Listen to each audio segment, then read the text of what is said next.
दिल्ली में हवा एक बार फिर जहरीली है। दिवाली पर पटाखे और फिर पराली के मामलों ने राजधानी और आसपास के इलाकों में हवा को पूरी तरह प्रदूषित कर दिया।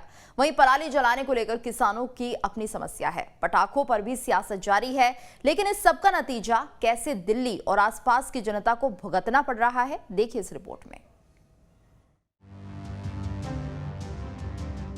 आनंद विहार से लेकर नजफगढ़ तक, नरेला से लेकर ओखला तक और इसके अलावा नोएडा, गुरुग्राम, फरीदाबाद, मेरठ और सहारनपुर तक पूरा का पूरा इलाका मानो धुंध और धुएं की सफेद चादर में लिपट गया हो। दिवाली में आतिशबाजी और फिर पराली जलाने की वजह से दिल्ली और आसपास रहने वाले लोगों को एक साथ कई समस्याओं का सामना करना पड़ रहा है। इन इलाकों में लोगों को सांस लेने में परेशानी हो रही है। बच्चे, बुजुर्ग और सांस के मरीजों पर खतरा बढ़ गया है। सड़कों पर विजिबिलिटी बेहद कम है। कोरोना वायरस फैलने का भी खतरा बढ़ गया है। आंखों में जलन और पानी आना तो बेहद आम हो चुका है। पिछले कुछ सालों से दिल्ली और दिल्ली से सटे इलाकों को ऐसी ही परेशानी का सामना करना पड़ रहा है, लेकिन सरकारों के पास इस समस्या का सटीक समाधान नहीं है। हाँ, स्मोक गन और स्मोक टावर के जरिए राहत देने की कोशिश की जा रही है, लेकिन समस्या जितनी बड़ी है उसके सामने सारे उपाय नाकाफी साबित हो रहे हैं। दिल्ली का इंडिया गेट हो या आगरे का ताजमहल, ये दो तस्वीरें बताने के लिए काफी है कि पराली और पटाखों से फैले प्रदूषण का स्तर कितना खतरनाक हो चुका है। शनिवार देर रात नोएडा सेक्टर 62 में 852, दिल्ली के आनंद विहार में 604, गाजियाबाद के संजय नगर में 691, गाजियाबाद के ही इंदिरापुरम में 589, दिल्ली के जहांगीरपुरी में 515 और मेरठ में एक्यूआई लेवल 631 तक जा पहुंचा। दिल्ली के कमोबेश हर इलाके में हालात ऐसे ही हैं। दिवाली में आतिशबाजी के बाद पराली जलाने की वजह से स्थिति और खराब हो गई।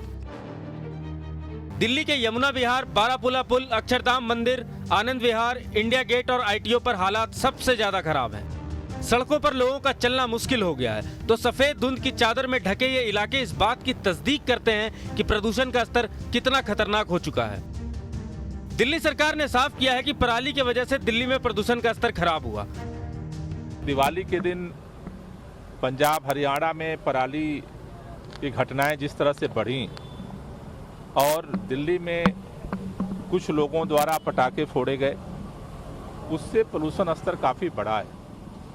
अभी भी आज जो रिपोर्ट आ रही है कि पराली की जलने की घटनाएं अभी भी बढ़ रही हैं। कल 3500 के करीब थी घटनाएं, आज की जो रिपोर्ट है कि वो 4000 पार कर गई हैं। सर, कौन सा राज्य में पराली ज्यादा चलाई जा रही है? आपने रिपोर्ट आ रही है पराली जल रही है पंजाब, इसमें सबसे ज्यादा पंजाब में पराली जल रही है, उसके बाद हरियाणा में, उसके बाद उत्तर प्रदेश में। बीते दिनों पराली जलाने के मामले में लगातार इजाफा हुआ, जिसका नतीजा दिल्ली की हवाओं में साफ देखा जा सकता है। कई इलाकों में किसानों के चालान काटे गए, जुर्माना भी किया गया, लेकिन किसानों का कहना है कि पराली जलाना उनकी मजबूरी है, क्योंकि केंद्र और राज्य सरकारों ने पराली जलाने के जो दूसरे उपाय सुझाए हैं वो काफी महंगे हैं। तो होता है जी, लेकिन ਚੱਕਰ ਹੈ ਵੀ ਸਾਡੀ ਮਜਬੂਰੀ ਹੈ ਇਹ ਜਲਾਉਣ ਦੀ।